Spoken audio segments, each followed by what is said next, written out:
प्यारे बच्चों, मैं दुलीचंद प्रजापति,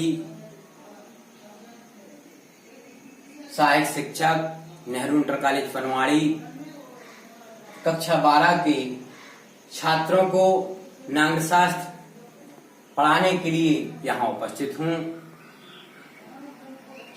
मैंने आपको पिछले वीडियो में शीत युद्ध के बारे में बताया था। शीत युद्ध आप जानते हैं कि द्वितीय विश्व युद्ध के बाद संसार में दो महाशक्तियों का उदय हुआ। एक गुट था पूंजीवादी गुट और दूसरा गुट था साम्यवादी गुट। पूंजीवादी गुट का संयुक्त राज्य अमेरिका नेतृत्व कर रहा था और साम्यवादी गुट का नेतृत्व सोवियत संघ कर रहा था। इन दोनों में युद्ध जैसे हालात हो गए, लेकिन युद्ध नहीं हुआ और बराबर शीत युद्ध चलता रहा। ये जब तक चला जब तक कि सोवियत संघ का विघटन नहीं हुआ। 1991 में सोवियत संघ का विघटन हुआ तो ये जो दो ध्रुवीयता थी या दो महाशक्तियां थी, उसमें एक का अंत हो गया और एक महाशक्ति विश्व में उभर आई। आज मैं आपको अगला वीडियो लेकर जो उपस्थित हुआ हूं, उसमें मैं आपको बता रहा हूं गुट निरपेक्ष आंदोलन। गुट निरपेक्ष आंदोलन।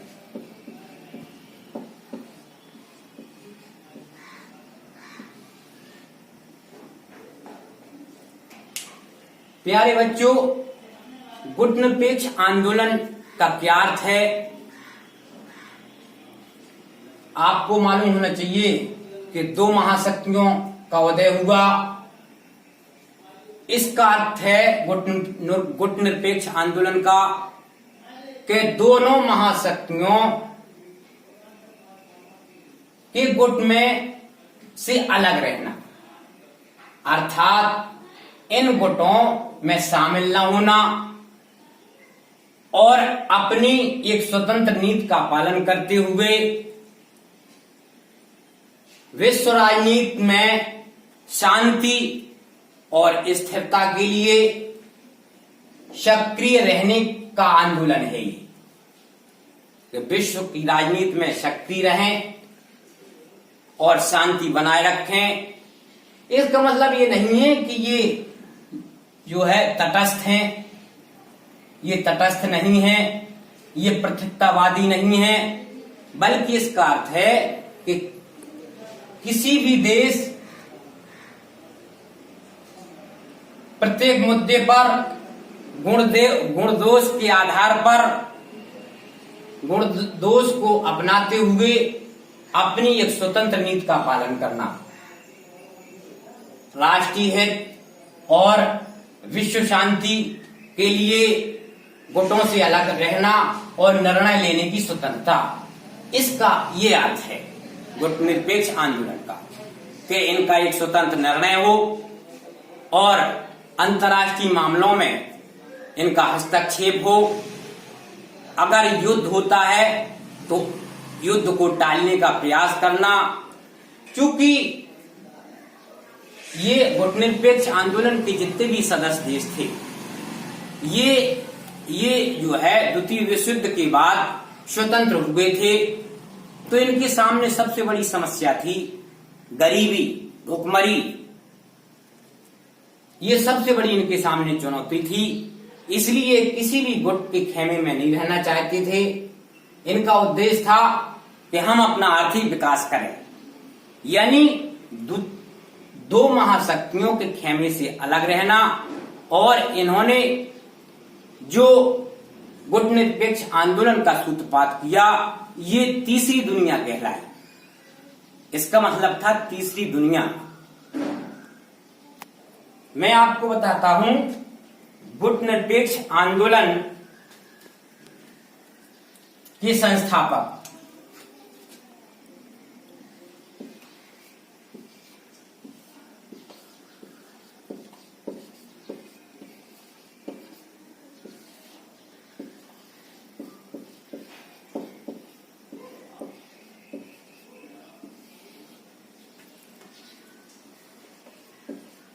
के संस्थापक।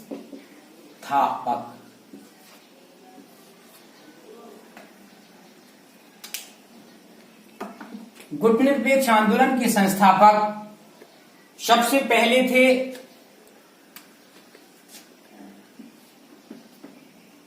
Yugoslavia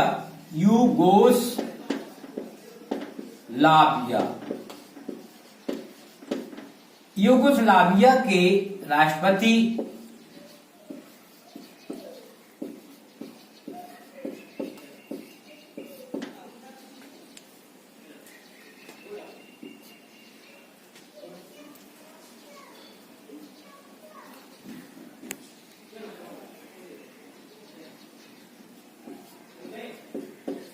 Joseph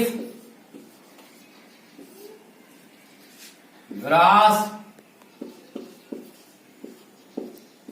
टीटो। दूसरे संस्थापक थे भारत के प्रधानमंत्री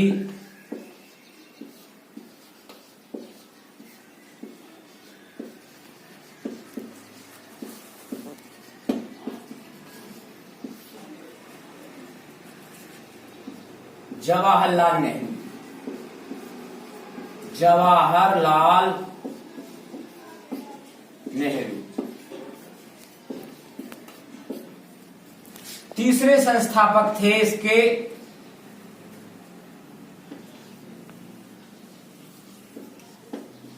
मिस्र के राष्ट्रपति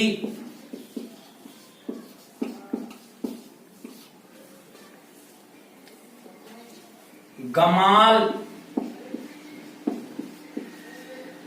अब्दुल नासिर साहब। चौथे थे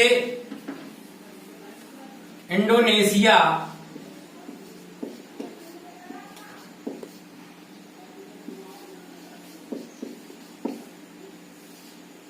के डॉक्टर सुकर्णो।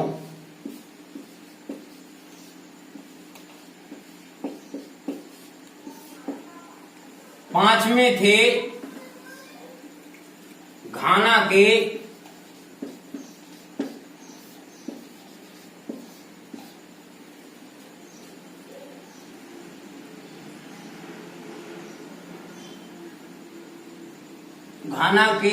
बामे एन क्रूमाह।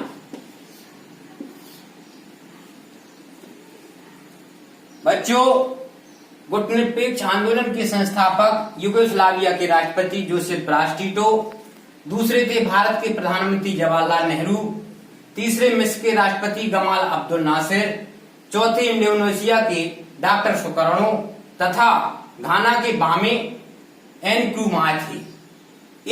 इसका जन्म 1961 में हुआ और सबसे पहले इसके सदस्य राष्ट्र थे 5। तत्पश्चात धीरे धीरे ये सफल होता गया गुटनिरपेक्ष आंदोलन और इनके सदस्य देशों की संख्या बढ़ती गई। सबसे पहले 5 सदस्य थे, 5 सदस्य देश, फिर धीरे धीरे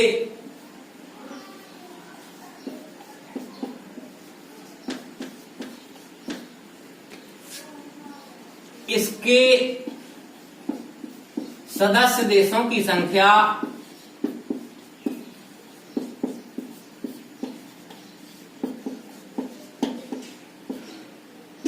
120 हो गई। तो ये तीसरी दुनिया के देश कहलाते थे। इनकी एक स्वतंत्र विदेश नीति थी और निर्णय लेने की क्षमता अंतर्राष्ट्रीय मामलों में, अंतर्राष्ट्रीय राजनीति में ये किसी गुट से नहीं थे, यानी महाशक्तियों के खेमे से अलग थे, लेकिन इनकी अपनी एक स्वतंत्र नीति थी और अंतर्राष्ट्रीय मामलों में ये हस्तक्षेप करते थे। अपने राष्ट्रीय हित के मुद्दों को इन्होंने प्रमुखता प्रदान की थी। अब मैं आपको बताता हूं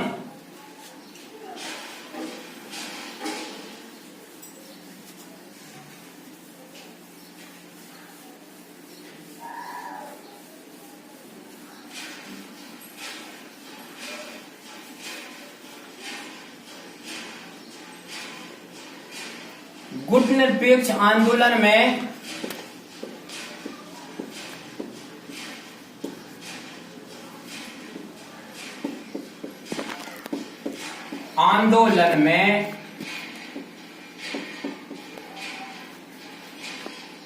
भारत की भूमिका।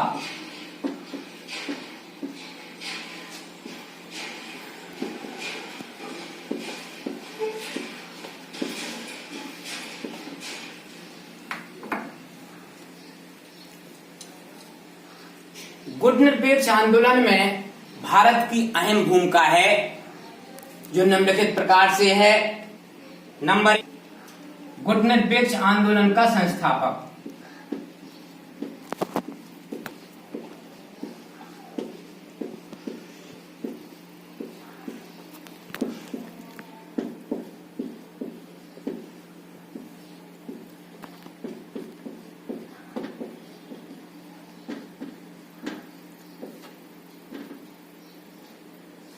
भारत गुट निरपेक्ष आंदोलन का संस्थापक रहा है और ये जो है भारत के जो प्रधानमंत्री थे जवाहरलाल नेहरू जी, उन्होंने इस आंदोलन का सूत्रपात किया था, इस आंदोलन का प्रतिपादन किया था। तो सबसे पहले पॉइंट है गुट निरपेक्ष आंदोलन का भारत संस्थापक रहा है। इस आंदोलन में मुख्य भूमिका रही है। दूसरा है स्वयं को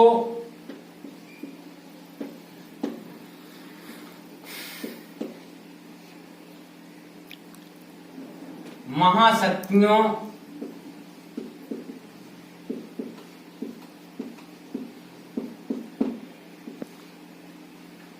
की खेमे से अलग रखना, के खेमों से अलग रखना।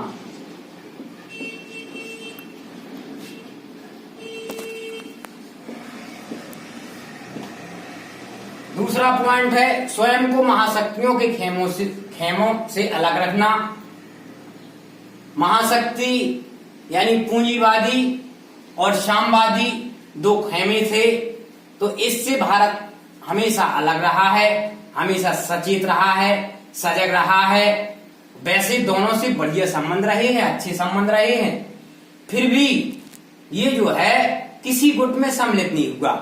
अगर एक गुट में सम्मिलित होता था तो दूसरे से बुराई होती थी, लिहाजा ये किसी महाशक्ति के गुट से में सम्मिलित नहीं हुआ और इसने अपने को इनके खेमों से अलग रखा। तीसरा है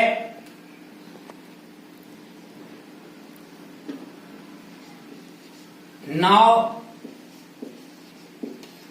स्वतंत्र देशों को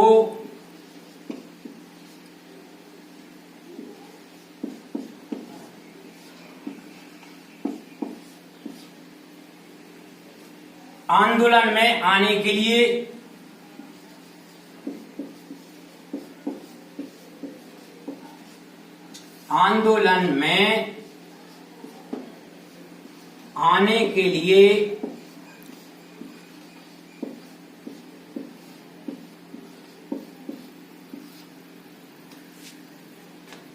प्रेरित किया।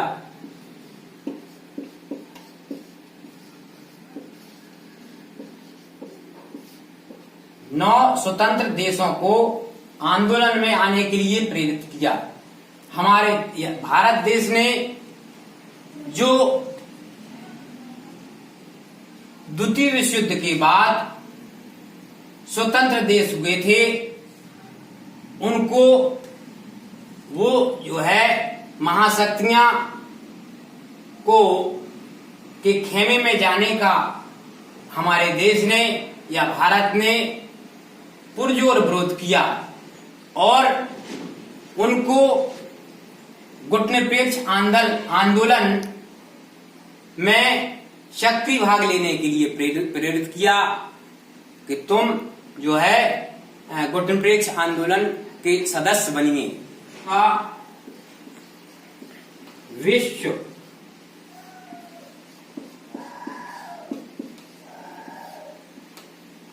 विश्व शांति और स्थिरता के लिए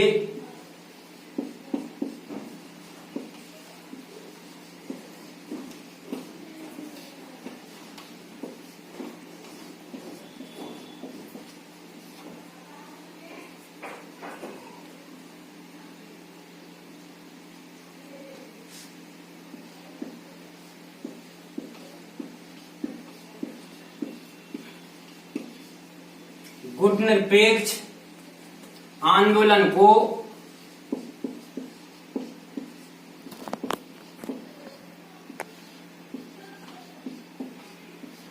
सक्रिय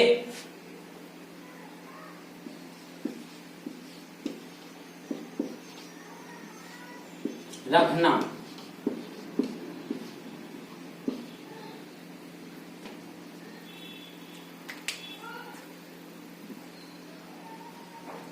विश्व शांति और स्थिरता के लिए गुटनिरपेक्ष आंदोलन को सक्रिय रखना। भारत ने विश्व शांति के लिए और स्थिरता के लिए गुटनिरपेक्ष आंदोलन को सक्रिय रखा और नेता के रूप में अंतर्राष्ट्रीय मामलों में सक्रिय हस्तक्षेप की नीति को अपनाने पर बल दिया। अगला है समन्वयकारी भूमिका।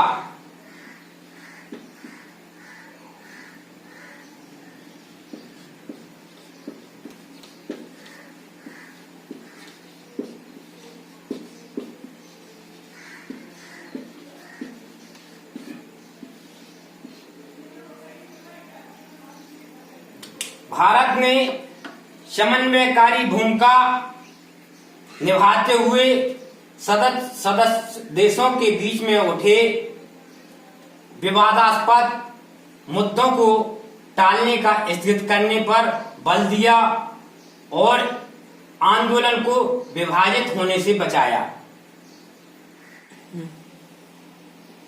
छठवां है वैचारिक एवं संगठनात्मक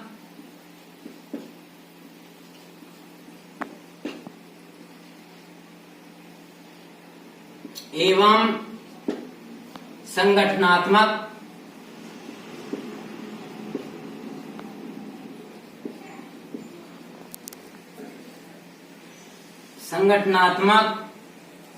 ढांचे का निर्धारण।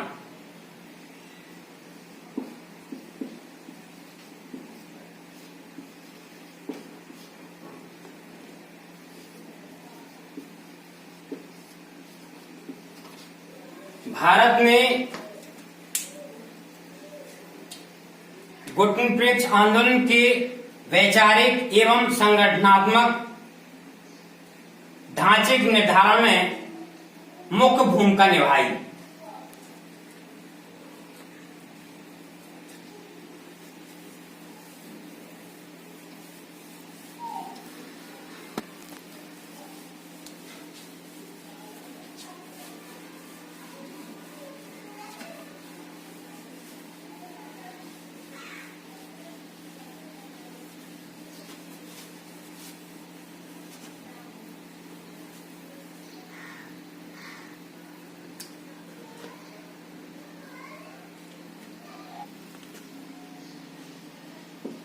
भारत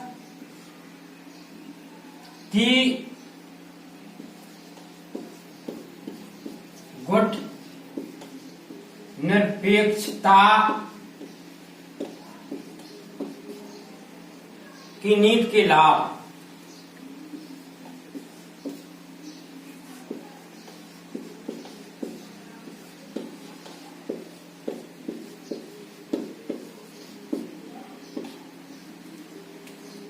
भारत की गुटनिरपेक्षता की नीति के लाभ हैं। नंबर 1 है राष्ट्रीय हित के अनुरूप फैसले। राष्ट्रीय हित के अनुरूप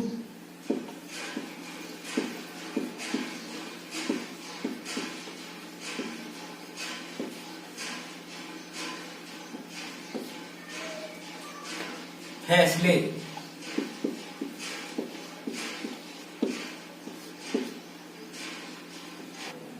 गुटनिरपेक्षता की नीति के कारण भारत अंतर्राष्ट्रीय फैसले और उनका पक्ष लेता रहा, जिससे उसका हित सध सकता था। महाशक्तियों और उसके खेमों के देशों का नहीं। नंबर 2 है अंतर्राष्ट्रीय जगत में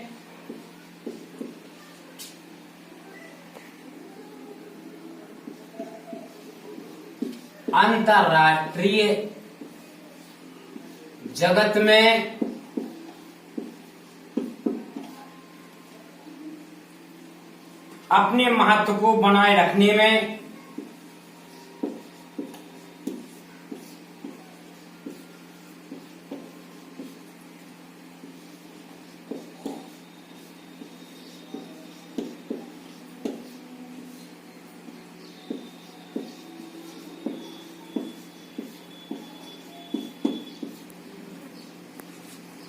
सफल।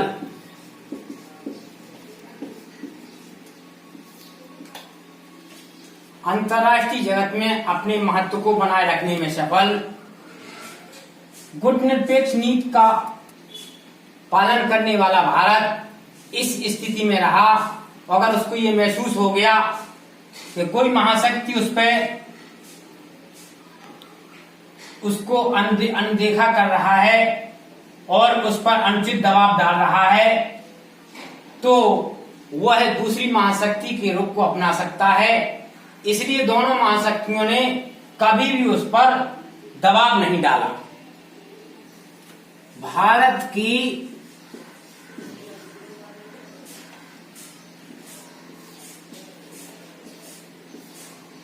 गुट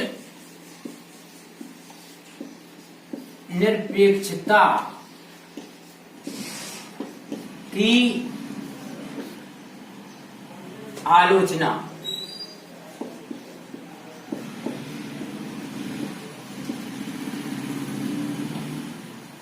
भारत की गुटनिरपेक्षता की आलोचनाएं भी रही हैं। इसको गुटनिरपेक्षता की नीति को सिद्धांतहीन कहा है। भारत अक्सर अपने हित के साधने के मामले पर अक्सर महत्वपूर्ण मामलों में सुनिश्चितता की नीति के पक्ष में से बचता रहा है। उसकी गुटनिरपेक्षता की नीति सिद्धांतहीन रही है। गुटनिरपेक्ष आंदोलन दोनों महाशक्तियों का विकल्प था।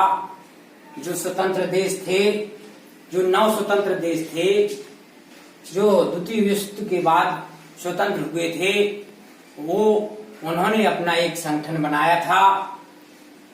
ये अंतर्राष्ट्रीय मामलों में भाग लेते थे, ना तो ये युद्ध के पक्ष में थे। इनका उद्देश्य था कि विश्व में शांति स्थापित करना, और जो गुटनिरपेक्ष आंदोलन के सदस्य देश थे वो अधिकांश गरीब देश थे, उनका विकास होना और विश्व शांति में सहयोग करना, इनका ये मुख्य उद्देश्य था। तो ये बच्चों, मैंने आपको गुटनिरपेक्ष आंदोलन के बारे में बता दिया है। धन्यवाद।